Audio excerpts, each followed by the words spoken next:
देखनी पड़ती है, भूख की जुगाड़ भी तो देखनी पड़ती है, तसल्ली दे, लेकिन तुम क्या होता है, तुम्हारा पेट विकृत हो जाता है। अब तुम्हें खाने मिल रहा है तो तुम्हें और खाना चाहिए, और खाना चाहिए। अभी तुम पेट के लिए खा रहे हो, तब मन के लिए खा रहे हो, अपनी वासना के लिए खा रहे हो। तुम खाते जाते हो, वो कभी खत्म नहीं होता, अंततः कुछ भी नहीं होता।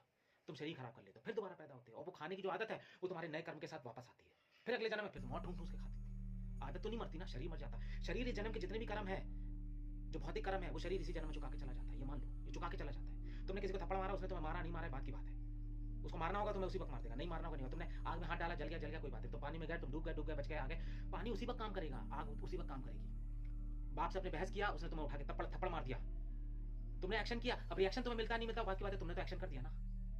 अब ये थोड़ी ना है कि तुम उस एक्शन के लिए अगले जन्म में फिर आओगे। अभी नरक में भी भोगोगे, फिर दोबारा आओगे और फिर भोगोगे। अगर नरक में भुगाना है तो भाई वहीं पूरा भुगा दो, फिर दोबारा क्यों भेजते हो? ये सब तुम्हें डराने की परिकल्पना है। लेकिन ये मत समझना, लेकिन जो आदत तुम यहाँ से बना के जाओगे, जो गंदी आदत, खराब आदत, बेकार आदत, जो तुम्हारी आदत यहाँ से बन के जाएगी, वो आदत ही तुम्हें नया जन्म देगी। और तुम समझ लेना, तुम जितनी गंदी आदत में रहोगे उतना ही गंदा जन्म तुम्हें मिलेगा, और उतनी ही गंदी सुसुप्त की अवस्था में तुम जियोगे, जब तक तुम्हें नया जन्म नहीं मिलेगा। वो बड़ा पेनफुल होता है, उसी को तुम कहते हो नर्क। उसमें सच में लगता है कि तुम्हें कोई जला रहा है, मार रहा है। जब तुम अपनी क्रोध की अग्नि में जलते हो ना, उस वक्त तो जलन मिलती है।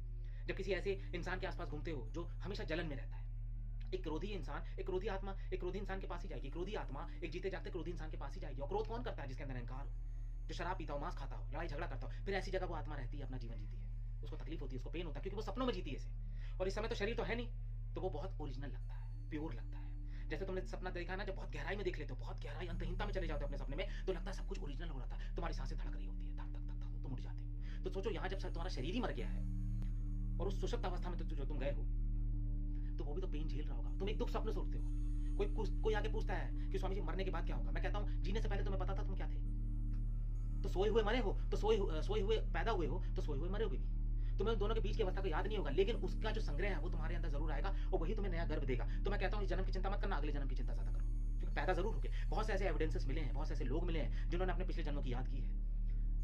बहुत से ऐसे बच्चे भी पैदा हुए हैं जिन्होंने ये बताया कि हम यहाँ पे दादा बन के रहे, पापा बन के रहे, नाती बन के रहे, पोते बन के रहे, या जो भी बन के रहे, मैं इस जगह पे खेली कूदी हर चीज की। अब तुम कहोगे नहीं, वो तो ब्रेन की बात, ब्रेन तो जल गया था ना उसी वक्त, फिर मेमोरी कहाँ थी? मेमोरी कहीं तो संग्रहित थी, वो मेमोरी कार्ड कहीं ना कहीं तो था, बिल्ट था।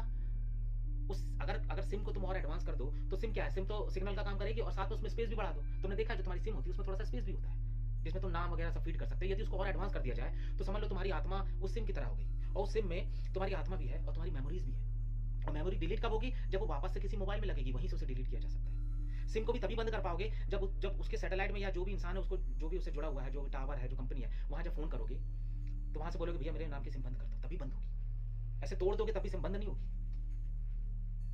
तो ऐसी तुम्हारी जिंदगी है।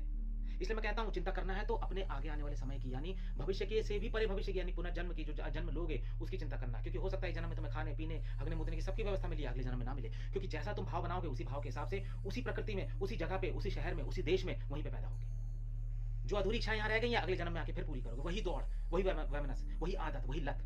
जो इंसान शराबी होगी इस जन्म में मरेगा, तो अगले जन्म में संभावना है कि शराब जैसी माहौल में ही पैदा होगा। उसका लीवर शुरू में ही खराब रहेगा।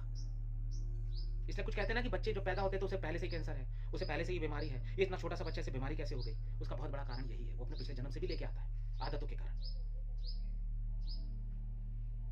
तो अपनी आदतों पे कंट्रोल करो,